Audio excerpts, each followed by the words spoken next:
Está en el aire Juan Manuel Cao. A fondo. ¿Qué tal? Muy buenas noches, bienvenidos a esta edición especial de nuestro programa A Fondo con la presencia del presidente de nuestra cadena de radio y televisión América CB Network, el señor Carlos Vasallo. Bienvenido, ¿cómo está? Y América Noticias, no hay que olvidarse nunca de América Noticias. Hay que acordarse que esto tiene tres patas: América Noticias, América Radio y América Televisión. Y estoy muy contento, como siempre, de estar aquí.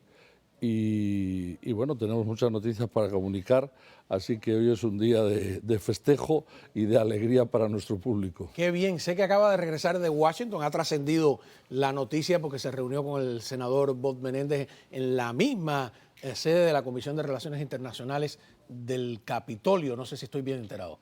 Sí, está bien enterado, estás bien enterado, Cao. Me reuní con el senador Bob Menéndez, me reuní en el Capitolio. La verdad es que tuve la suerte y el honor, junto con Marcel Felipe y Miguel Cosío, de que el senador nos hiciera un tour por el Capitolio. Yo debo reconocer que nunca había estado en el Capitolio, jamás, y me he quedado no impresionado, sino asombrado de estar en la capital del mundo, en el centro del mundo.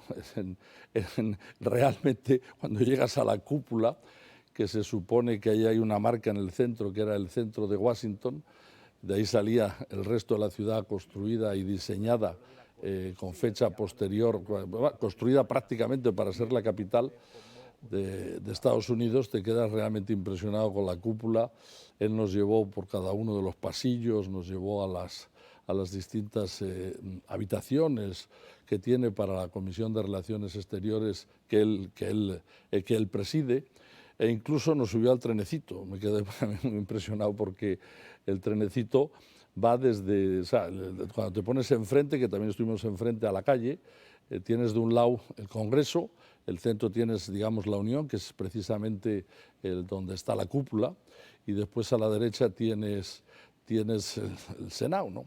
Entonces es verdaderamente impresionante porque tienes que tomar el trenecito para ir de un lado al otro, porque si no, no puedes llegar y es todo bajo tierra, ¿no? Y hay dos tipos de trenecito. Hay un trenecito que realmente parece como el que va aquí en Miami circulando, y hay otro más chiquito con unos vagones abiertos. Y era maravilloso ver cómo este hombre, que lleva allí 30 años, circulaba por ese pasillo y esta es mi casa. Y nosotros íbamos detrás de él. Y yo cuando llegué y me paré en la cúpula, yo me quedé absolutamente asombrado. Claro que a mi derecha y a mi izquierda tenía a dos cubanos, tenía a Cosillo y a Marcel. Y Marcel se me quedó mirando y me dijo que quede claro que esta es reproducción. Digo, será al revés, yo ya sabía para dónde iba. Dice, bueno, la de La Habana es reproducción de esta, pero es más alta. Digo, caramba, hemos llegado a Washington para descubrir que la de La Habana era más alta que la del Capitolio, pero impresionante. La verdad es que impresionante. Yo creo que un poquito más alto a propósito, aunque el Capitolio de Washington en realidad se ve más alto porque está en una colina, ¿no? En el hill allí, y eso es impresionante. Sé que conversó con el senador Bob Menéndez en estos momentos tan importantes y que esa conversación casi se convierte en una entrevista, ¿no? Sí, la idea, yo me considero, espero que él también, amigo personal del senador Bob Menéndez. He tenido la suerte y la fortuna, porque es un magnífico conversador, de haber podido estar con él distintas veces y dialogar con él y estar sentado en una mesa, y ha sido siempre muy placentero. Y yo tenía la esperanza y la ilusión de que él hiciera un Leyendas del Exilio, pero la verdad, él lleva, como digo yo, sobre sus espaldas el atlas del mundo. Es decir, hay muchas comisiones en el Senado, pero referente a exteriores, al extranjero, solo hay una, que es la Comisión de Relaciones Exteriores.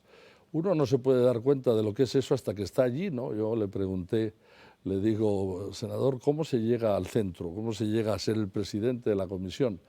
Y dice, pues muy sencillo. Cuando yo entré aquí hace como 14 años, o 16 años, porque él está en la tercera reelección y son de 6 años. En el centro, donde yo estoy sentado ahora, estaba sentado un señor que se llama Biden, que es presidente de este país y antes vicepresidente. A la derecha estaba Kerry, que luego fue secretario de Estado. A la derecha estaba la senadora por California, Boxer creo que se llamaba. Y luego más a la derecha estaba un señor que se llama Barack Obama, que también fue presidente. Dice, y entonces se fueron moviendo, se fueron yendo. Y al final yo quedé en el centro. Entonces yo le pregunté, digo, ¿y cómo se reparte esto? Y bueno, esto se reparte, son 6 asientos demócratas y 6 asientos republicanos, porque en este momento estamos empatados prácticamente. Y yo le digo, ¿tú tienes el voto de decisión como en el Congreso, como tiene la vicepresidenta? Y me dice, no. Digo, ¿y entonces cómo se soluciona esto? Dice, con mucha política. Le dije, ¿qué se resuelve aquí? Y me dijo, aquí se resuelve el mundo. Aquí se resuelve presupuestos en el extranjero, la OTAN, la ONU, todo. Absolutamente todo. Y parte de eso, que es lo que impresiona, es que por ahí tienen que pasar los presidentes obligatoriamente extranjeros que van a Washington.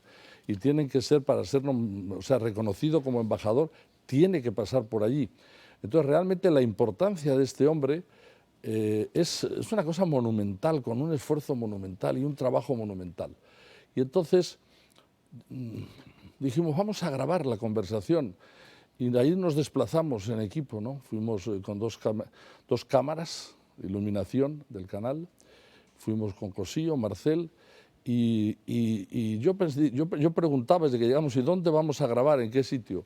Y para mi sorpresa grabamos en la Comisión de Relaciones Exteriores en el centro, que ya imponía, es como ir a un juzgado federal, y impone el sitio, ¿no?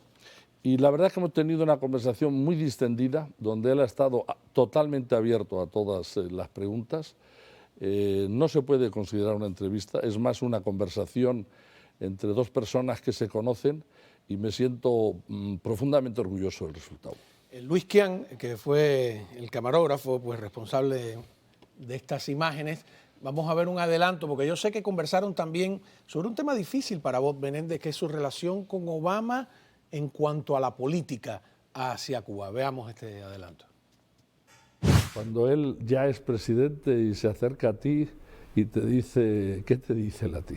¿Qué te dice? ¿Te dice, ahora qué hacemos? Bueno, había un momento antes de que fue presidente, cuando fue candidato. Yo había respaldado a Hillary Clinton, muy cercano a ella, a los Clinton, y él estaba muy descontento. Barack Obama estaba muy descontento que yo había endorsado a Hillary. Yo lo llamé para dejarlo saber, como todos los candidatos. Joe Biden estaba postulado en un momento, Chris Dodd estaba postulado en un momento, habían otras personas muy allegadas a mí que actualmente también fueron candidatos, y yo le di la cortesía de llamarlo y decirme, voy a endorsar a Hillary mañana. Y el único que me formó una dificultad fue Barack Obama. Entonces, cuando él gana las primarias, me pide una reunión conmigo, en la cual nos sentamos juntos, y me pide su apoyo. Y yo le digo, bueno, Barack, yo tengo dos cosas que para mí son muy importantes. El tema de Cuba, la oportunidad de que el pueblo cubano pueda realizar su libertad, la democracia, y la política de los Estados Unidos para tratar de lograr eso es muy importante. Yo no quiero, si te voy a dar mi apoyo, yo no quiero que tú vayas a hacer ningún cambio o que no vayas a hacer una decisión sin consultar conmigo. Y el otro es que no podemos tener armas nucleares con Irán. Y cómo prevenimos eso es muy importante también. Me dijo, lo entiendo, estoy de acuerdo, te doy mi palabra. Y basado en eso, lo apoyé para su candidatura para presidencia y fue elegido presidente. Y no cumplió.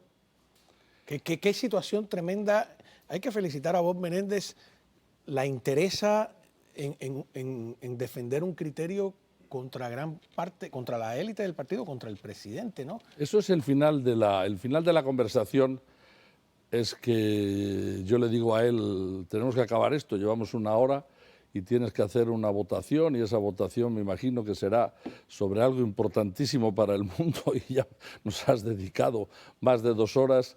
Y yo en un momento dado había cancelado incluso la entrevista porque era que 1 hora, que no, y dije, no podemos hacer todo este despliegue el señor Menéndez, el senador, es mi ídolo, pero primero están los intereses de la compañía y yo no voy a hacer eso. Entonces, finalmente se consiguió el tiempo y él nos trató como que tuviera todo el día para nosotros.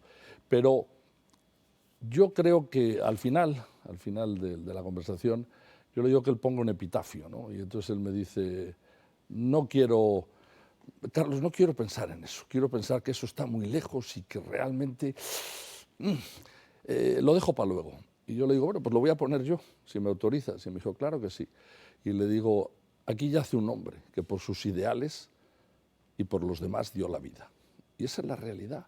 Es una persona que lleva al servicio público 50 años, todos dedicados al servicio público. En la conversación yo le toco el tema. ¿Esto compensa? ¿Vale la pena? Tú podrías ser presidente de una multinacional con el prestigio que tienes. ¿Vale la pena? Y él me dice, Carlos, una sola vida de las que he salvado, y son muchas, compensa lo que hago. No, es tremendo. Y ese, porque cuando yo hablo de Bob Menéndez, que hablo con el entrevistado algunas veces, no lo conozco así cercanamente, con el respeto, hay algunos republicanos que me llaman, bueno, pero que sí es demócrata. Yo creo que lo que tienen que pensar quienes aman la causa de Cuba y de la democracia es que el mérito está en eso. El mérito está en defender una idea a contracorriente y que no lo han podido quebrar y ha tenido problemas, ¿no? Ha pagado un precio. Yo no sé si estoy autorizado por él a contar la auténtica historia con Barack Obama cuando decide viajar a Cuba. Se cuenta también en la conversación. Yo le pregunto directamente y yo le digo, ¿por qué lo hace? Me lo va a contar cuando regresemos de la pausa. ¿Por qué lo hace? Y también yo estoy interesado en saber si esta conversación de una hora se va a poder ver en televisión o en algún sitio en algún momento, porque ya yo estoy muerto de curiosidad, sin dudas. Continuamos hablando cuando regresemos con Carlos Vasallo. Muy bien, continuamos hablando con Carlos Vasallo, su visita a Washington. Carlos, antes de empatar la conversación en lo que se quedó, yo quiero otro segmento donde usted le pregunta a Bob Menéndez cómo es que se admite de alguna manera a que a 90 millas de las costas norteamericanas existe una dictadura de la naturaleza de la cubana. Veamos. ¿Por qué a 90 millas de Miami puede seguir sucediendo lo que sucede y el mundo sea tan complejo que no se le encuentre la solución para que eso sea un sitio libre, que la gente pueda entrar y salir tranquilamente, libertad de pasaportes, de banca, de iniciativa privada? ¿Por qué, Bob? Mi punto de vista es por falta de voluntad. Por ejemplo, aquí en las reuniones que hablamos anteriormente, cuando enseñé el cuarto especial donde se reciben mandatarios de países, el presidente, el ministro de Canadá, Trudeau, estuvo en una reunión conmigo y yo le enfoqué, ¿y por qué tú tienes la política que tú tienes con Cuba, donde lo cual permite que el régimen haga lo que quiere con referencia a derechos humanos y actualmente no hemos visto ningún mejoramiento basado en su política? Al contrario, lo que vemos es más opresión, más personas en la prisión y lo demás. Y me dijo a mí, bueno, nosotros tenemos nuestra relación especial, pero yo le dije, esa relación especial no es bueno para el pueblo cubano, no ha creado ningún cambio para el pueblo cubano.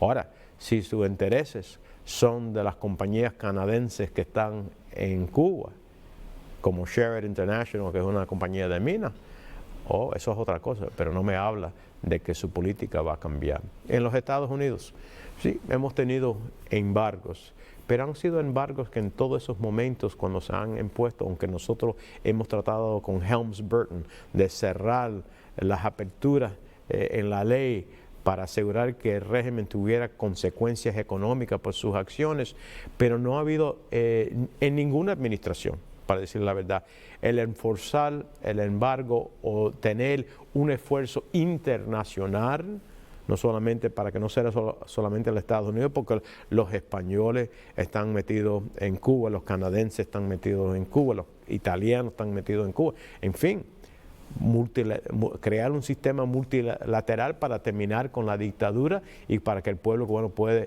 actualmente disfrutar de lo que disfrutamos en los Estados Unidos, libertad, derechos humanos, la oportunidad de decidir su propio futuro. Interesante, ¿no? Bueno, lo que es interesante es que él no habla español normalmente. Él está casado con una mujer en segundas nupcias de origen armenio. Él en el Senado habla en inglés con todo el mundo, era una maravilla ir por los pasillos con él, le iban saludando los distintos senadores, que iban todos con sus comitivas. Sí está rodeado en el staff, una de sus manos derechas es un chico de Hialeah, un cubano de Hialeah, otro es un venezolano, pero todos, con todo el mundo hablan inglés, ¿no? Y él lo habla perfectamente fluido, lo habla perfectamente de una manera igual que tú o yo, pero no lo practica, por eso a veces puede parecer que no es tan fluido como lo hagamos tú y yo aquí en este momento, pero lo habla absolutamente perfecto. Y yo la pregunta que le hice fue al revés, yo le digo, Bob, ¿cómo aprendiste el inglés? ¿Tu mamá hablaba inglés? Dice, ¿mi mamá? No, mi mamá jamás habló inglés. Digo, ¿y entonces tú cómo lo aprendiste? Porque a mí en la casa, cuando yo empecé a ir a la escuela, me prohibió hablar en español, me lo prohibió. ¿Y cómo se entendían? Con señas. Yo le decía todo en inglés y mi mamá me contestaba en español, pero jamás aprendió el inglés. Es decir, es un hombre absoluto, la mamá era costurera, es salido absolutamente de la nada, un fajador, un fajador. Él se mete a la política porque le piden $200 para poder tener libros y pasar a la siguiente clase y se convierte en el líder de la clase y le dan los libros y le dan $200 más para que deje de armar la bamba que estaba armando. Pero fuera de todo eso, hay dos hechos en él que son absolutamente incontestables. Número uno, es el cubano de más alto rango que jamás ha ejercido la posición de poder más fuerte en Estados Unidos. Es el primero y el único, y además el único hispano en la historia de Estados Unidos en ejercer un poder como el que él tiene. No es solamente la Comisión de Relaciones Exteriores en la que lleva prácticamente 16 años, no es que fue congresista, no es que él fue con Lincoln y con Iliana a Guantánamo, que es la única vez que ha visitado Cuba. Él solo ha visitado Cuba en Guantánamo. Sino que además de ser el más alto estandarte de los niveles que se puede aspirar a ser en este país, lo ha conseguido por sí mismo y lo que es más importante, lo consigue con el apoyo y los votos de una población que no tiene hispanos. En Union City, donde él empezó de alcalde, en los años 60 a principio, había 250.000 cubanos que poco a poco todos emigraron hacia la Florida. Y eran violentos, eran de los cubanos agresivos, y aquello era de una violencia porque estaba justo al arranque del exilio y había tremendas guerras intestinas entre ellos. Pero él aprendió el idioma y ha conseguido ser votado y reelegido por 30 años sin votantes hispanos. Es decir, el mérito es asombroso. Y debo aclarar que cuando él dice lo dirán, es porque gran parte de sus votantes y donadores son de origen judío. Entonces él también tiene compromisos. Él está ahí para defender los compromisos de los que le ponen ahí. Entonces él tiene dos compromisos en la vida. Una es una Cuba libre y una es que no haya bombas nucleares en Medio Oriente. Esas son las dos cosas. Y la primera ha estado a punto de pagarlo con la vida, porque no le han matado. O sea, cuando le ponen el juicio que le han puesto, que coincide cuando Barack Obama le dice en el avión presidencial, Bob, voy a visitar Cuba. Y Bob le dice, Barack, es que vas a romper nuestro acuerdo. Sí, lo voy a romper. Y tú me tienes que endosar. Y él le dice, bueno, tú vas a romper el acuerdo, pero yo no te voy a endosar. Y a partir de ahí, eso estuvo a punto de costarle su carrera política, su salud, le costó la separación de la mujer con la que vivía. Amaneció a las 8 de la eso fue un viernes, amaneció el lunes a las 8 de la mañana con un indictment frente a un gran jurado y jamás dio un paso atrás, jamás se rajó. Así que cuando se habla o dicen de él lo que sea, yo debo decir que los más altos estándares que he conocido yo en un ser humano, él los representa. Además, como la vieja frase, no apoyar a Bob Menéndez, no estar agradecido de esa posición, es peor que todo, es un error absoluto por parte de los estrategas del exilio. Así que yo sé que que él va a viajar a Miami y que va a haber un homenaje. Vamos a hablar de eso cuando regresemos de la pausa. Perfecto. Tú te despiertas por la mañana y dices, yo quisiera que esto se arreglara. ¿No hay ninguna manera posible de hacerlo? Pues Carlos, sí, hay maneras de hacerlo. Pero para eso hay que ver la voluntad de los Estados Unidos de decir final a esta dictadura. La voluntad de países vecinos de decir basta ya. La voluntad de países europeos hacerlo. Ahora, si los concentramos, si hacemos esto una prioridad, pues entonces pudiéramos realizar ese momento más temprano que más tarde. Pero cuando tenemos un mundo donde lo cual China está amenazando el futuro de los Estados Unidos, cuando tenemos la guerra en Ucrania, cuando tenemos un movimiento a la izquierda en Latinoamérica y en elementos de Centroamérica también, algunas veces tratar de crear ese enfoque, solamente porque hay voces de líderes electos cubanos aquí que mantenemos esta lucha. Si no estuviéramos aquí, olvídese de que la política de los Estados Unidos, no me importa qué partido fuera diferente, porque los intereses son grandes. Los intereses de los cruceros que quieren ir a Cuba, los intereses de las inversiones que quieren ir a Cuba y crear hoteles, los intereses de esos que compraron las propiedades que fueron confiscadas y que compraron los derechos y quieren capitalizar en eso. Yo puedo ir por una larga lista y muchos de esos intereses son afuera de la comunidad, algunos son de adentro de la comunidad. Así que la realidad es que tenemos que ser honestos nosotros mismos sobre cuál es la tragedia que estamos pasando. Pero si no hubiera un Mario Díaz Balart, si no hubiera un Bob Menéndez, si no hubiera en el pasado Lincoln Díaz Balart, Eliana Ross Lehtinen, la política de los Estados Unidos hacia Cuba hubiera sido muy diferente. Estamos en esta lucha de pie y no vamos a soltarlo hasta que realizamos la libertad del pueblo cubano. Qué bien, ¿no? Además una mentalidad bipartidista a la hora de enfrentar el tema de Cuba. ¿Va a realizarse un homenaje a Bob aquí en Miami? Sí, Bob llega este fin de semana, el sábado en el Museo Cubano de la Diáspora. Se le va a entregar el tercer premio que entregamos, que es el premio Legado del Exilio, al senador Bob Menéndez, el día 10 de diciembre a las 8 de la noche. Desgraciadamente no hay más espacios, está todo ubicado y vendido.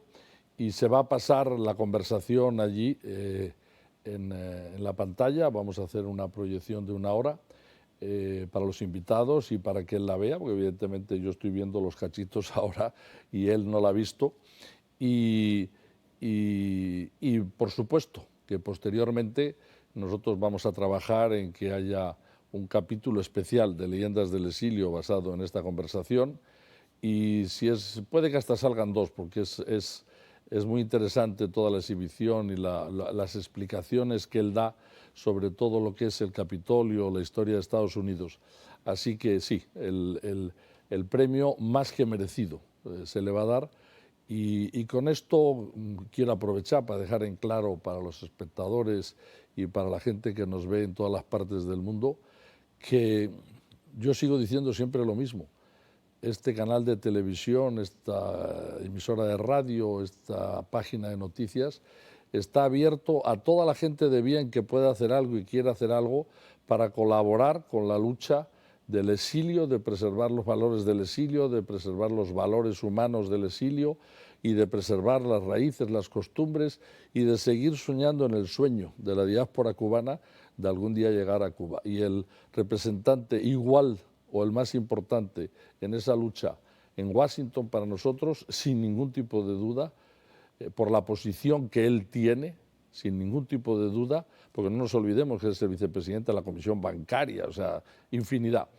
Pero hay 100 senadores y yo creo que son como 25 comisiones, así que tienen trabajo para darse y para regalarse. Pero La Comisión de Relaciones Exteriores es el eje fundamental de la política exterior de este país. Yo le dije en bromas, le digo, bueno, eres el descendiente de los hispanos, que éramos el segundo gran imperio de la humanidad. Donde no se ponía el sol. Donde no se ponía el sol. Ahora en tu imperio no se pone el sol, jamás se pone el sol. Así que en América TV estamos sumamente orgullosos de poder participar en el premio Legado del Exilio a Bon Menéndez y de haber realizado esta conversación, este programa que saldrá próximamente en las pantallas.